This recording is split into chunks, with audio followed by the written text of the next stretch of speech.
Hello दोस्तों, स्वागत है आपका स्टडी स्कोप यूपीएससी में। आज का हमारा यह वीडियो 2014 की जो पीवाईक्यू सीरीज़ है उसका लास्ट वीडियो है। हमने अभी तक सभी क्वेश्चनों को बहुत ही अच्छे ढंग से डिस्कस किया है, तो इस अंतिम वीडियो को भी इफेक्टिवली ख़त्म करते हैं। तो चलिए शुरू करते हैं। आज का हमारा पहला प्रश्न है, पारिस्थितिक संवेदी क्षेत्रों के संदर्भ में निम्नलिखित में से कौन से सही है।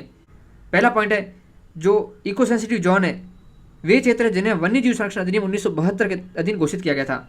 हमने इसी वीडियो सीरीज में पहले की वीडियो में डिस्कस किया था सबके बारे में, national park, wild life sanctuary, biosphere reserve, इसके साथ ही ईपीजेड के बारे में, इको सेंसिटिव जोन के बारे में, इसके बाद सामुदायिक रिजर्व, संरक्षण reserve, protection zone, in situ, ex situ सब डिस्कस कर चुके हैं। तो आपने उस वीडियो में देखा होगा जेड है उसका गठन वन्यजीव संरक्षण अधिनियम 1972 के तहत नहीं हुआ है, इसका गठन हुआ है पर्यावरण संरक्षण अधिनियम 1986 के तहत, ईपीए, इन्वायरमेंट प्रोटेक्शन एक्ट 1986 के तहत इसका गठन हुआ है। तो पहला पॉइंट जो था गलत। दूसरा है, पारिस्थितिक संवेदी क्षेत्रों को घोषित करने का प्रयोजन उन क्षेत्रों में केवल कृषि को छोड़कर सभी मानव क्रियाओं पर प्रतिबंध लगाना है। यहां पर कहा है केवल कृषि अलाउ होगी, बाकी कुछ भी अलाउ नहीं होगा। तो यह पॉइंट भी गलत हो जाता है। ईपीजेड होता क्या है, जैसे कोई यह कोई नेशनल पार्क है और यहाँ पर बीच में कम्युनिटी रहती है, कोई समुदाय रहता है, इसके बीच का जो बफर जोन होता है वो होता है ईपीजेड। इससे 10 किलोमीटर का घोषित किया जाता है। इसमें जो टूरिज्म वगैरह गतिविधियाँ होती हैं वो अलग होती हैं। इसमें टूरिज्म हो गया या फिर नेचुरल वाटर रिसोर्सेज है उनका यूज करना हो गया, ये सब गतिविधियाँ भी अलग होती है, इसलिए दूसरा पॉइंट भी जाता है गलत।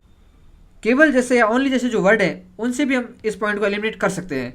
तो आंसर होता है इसका डी। इसको हम पहले डिस्कस कर चुके हैं, तो यहाँ पर डिस्कस नहीं करेंगे।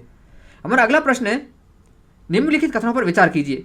भारतीय पशु कल्याण बोर्ड पर्यावरण संरक्षण अधिनियम 1986 के अधीन स्थापित है।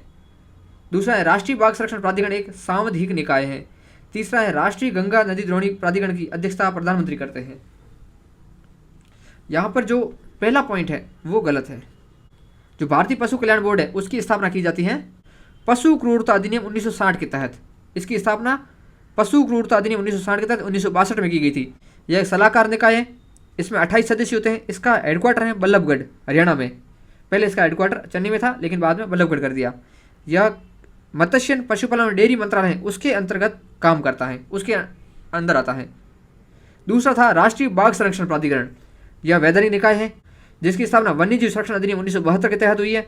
स्थापना वर्ष है इसका 2006 और इसके अध्यक्ष होते हैं पर्यावरण मंत्री। भारत में टोटल कितने टाइगर रिजर्व हैं? अभी है 57 टाइगर रिजर्व। सबसे न्यूएस्ट टाइगर रिजर्व कौन सा है? रातापानी टाइगर रिजर्व, जो कि एमपी में आता है।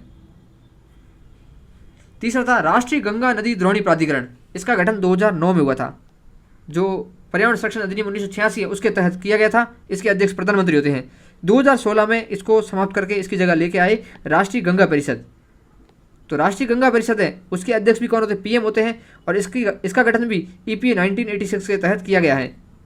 यह राष्ट्रीय स्वच्छ गंगा मिशन की कार्यान्वयन शाखा है। जो राष्ट्रीय स्वच्छ गंगा मिशन है जिसके तहत गंगा की सफाई का काम चल रहा है, उसकी कार्यान्वयन विंग है वो कौन है? वो है राष्ट्रीय गंगा परिषद, जिसे 2016 में स्थापित किया गया था। तो इन तीनों के बारे में हमने देख लिया। इसका आंसर होता है बी। चलते हैं अगले प्रश्न पर। अगला प्रश्न है, विटामिन और उसकी हीनता से होने वाले रोग।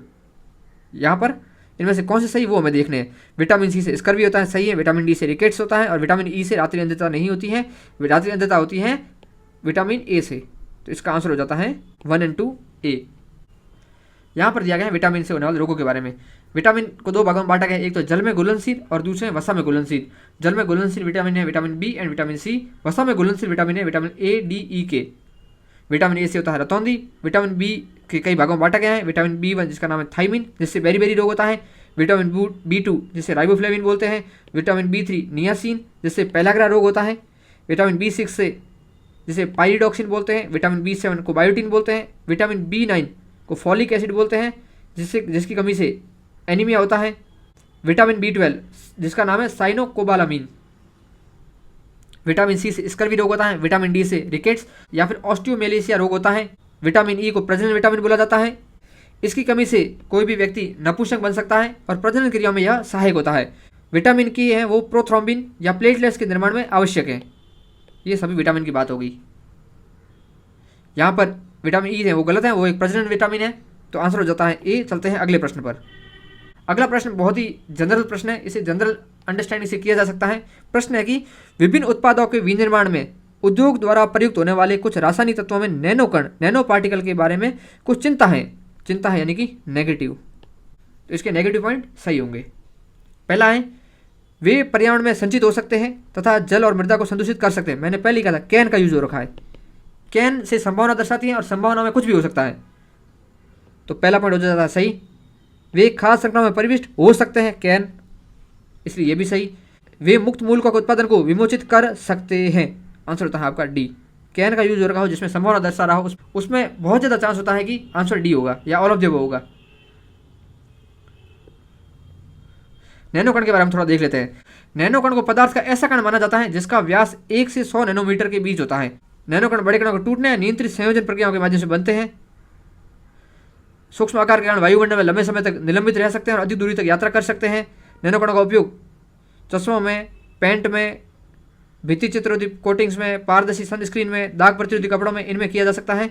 नैनोकणों में विषाक्तता होती है, अभी देखा था। नैनोकण धूल के बादल के निर्माण, ओजोन क्षरण, पर्यावरण में हाइड्रोक्सिल रेडिकल सांद्रता और समता मंडल के तापमान में परिवर्तन के लिए भी जिम्मेदार हो सकते हैं। तो यहाँ पर नेगेटिव एस्पेक्ट के रूप में पूछा गया था, तो उसके नेगेटिव पॉइंट सही होंगे। और कैन का यूज हो रखा है तो ऑल ऑफ द अबव होने के चांस काफ़ी ज़्यादा बढ़ जाते हैं।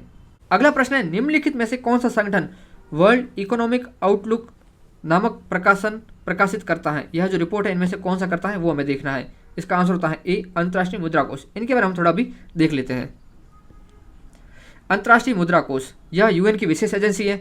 इसकी स्थापना 1944 में ब्रेटन वुड्स सम्मेलन में की गई थी। इसी सम्मेलन में वर्ल्ड बैंक की स्थापना भी की गई थी। इसका उद्देश्य वैश्विक मौद्रिक सहयोग करना, वित्तीय स्थिरता बनाए रखना, अंतर्राष्ट्रीय व्यापार को बढ़ावा देना, सतत आर्थिक विकास को बढ़ावा देना। इसके सदस्य 190।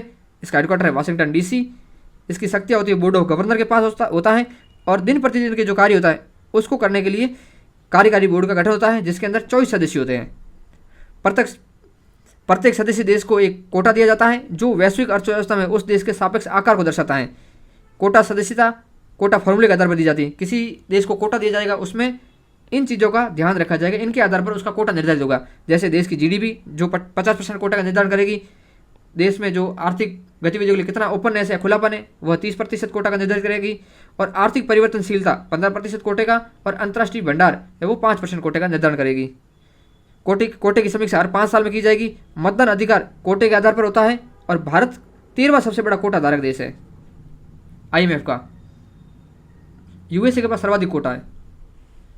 आईएमएफ रिपोर्ट्स कौन सी प्रकाशित करता है? विश्व आर्थिक परिदृश्य, विश्व वित्तीय स्थिरता रिपोर्ट और वित्तीय मॉनिटर। जब तक कोई सदस्य आईएमएफ का सदस्य नहीं बन जाता तब तक वह वर्ल्ड बैंक का सदस्य भी नहीं हो सकता है। और आईएमएफ की जो मुद्रा है वो कौन सी है? एसडीआर, जिसका सर्जन 1969 में हुआ था। 2013 के पेपर हमने इसको डिस्कस कर लिया है, आप वहां पर जाकर देख सकते हैं। और आईएमएफ है यह केवल सदस्य राष्ट्रों की सरकारों को ही सहायता करता है, यह किसी एनजीओ को सहायता नहीं करता है। जबकि जो वर्ल्ड बैंक है वो सरकार व निजी क्षेत्रों दोनों को सहयोग कर सकता है।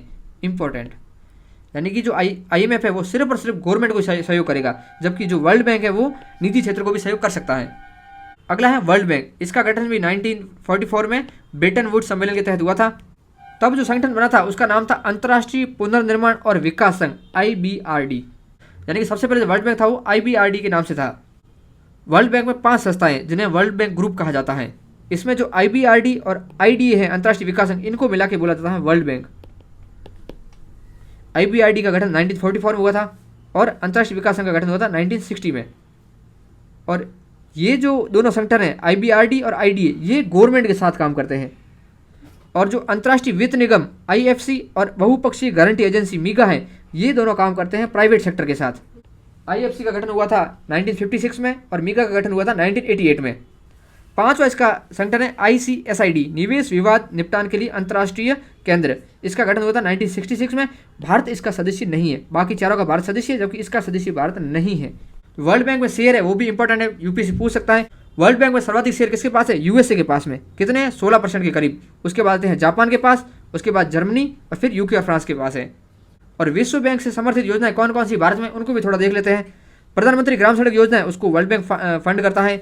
National Ganga river basin project उसको ईस्टर्न डेडिकेटेड फ्रेट कॉरिडोर है, तथा Bihar Kosi flood recovery project तथा रूफटॉप सोलर प्रोग्राम प्रोजेक्ट, इन सभी को वर्ल्ड बैंक क्या करता है?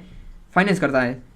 वर्ल्ड बैंक कौन कौन सी रिपोर्ट जारी करता है? वो है world development reports, global economic prospects, global financial development report, B ready report important, इससे पहले आती थी ease of doing business report, उसको बंद करके ले आए हैं बी रेडी रिपोर्ट इंपॉर्टेंट है।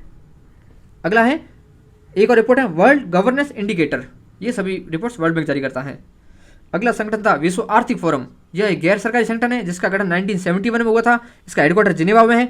यह जो रिपोर्ट जारी करता है उसमें वैश्विक प्रतिस्पर्धात्मकता रिपोर्ट, वैश्विक सूचना प्रौद्योगिकी report, global gender gap index, वैश्विक जोखिम रिपोर्ट, वैश्विक यात्रा और पर्यटन रिपोर्ट, ये सारे संगठन हो गए। इसका आंसर होता है ए। चलते हैं अगले प्रश्न पर। अगला प्रश्न है संघ के बजट के संदर्भ में निम्नलिखित में से कौन से गैर योजना व्यय के अधीन आते हैं। जो 2017-18 का बजट था उसमें गैर योजनागत व्यय और योजनागत व्यय को हटा दिया, इसलिए अब यह इंपॉर्टेंट है नहीं, उसकी जगह लेके आए थे पूंजीगत और राजस्व व्यय 2017-18 के बजट में। तो पूंजीगत और राजस्व बजट से संबंधित प्रश्न आगे के प्रश्न में आएगा तो वहां पर देखेंगे। वैसे हालांकि इसका आंसर होता है सी, ये सभी गैर योजनागत व्यय के पार्ट होते हैं। अभी इसको हटा दिया तो इसको डिस्कस करने का कोई मतलब नहीं है। पूंजीगत व्यय और राजस्व व्यय के बारे में डिस्कस करेंगे जब आगे प्रश्न आएगा।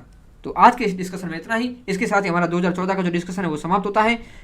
इसके बाद हम जो 2020 का पेपर है उसको डिस्कस करेंगे, 2020, 21, 22, 23, 24। उसके बाद टाइम बचेगा तो वापस 19-18 के करेंगे। तो आज के इस वीडियो में इतना ही, मिलते हैं नेक्स्ट वीडियो के साथ। तब तक के लिए जय हिंद, जय भारत।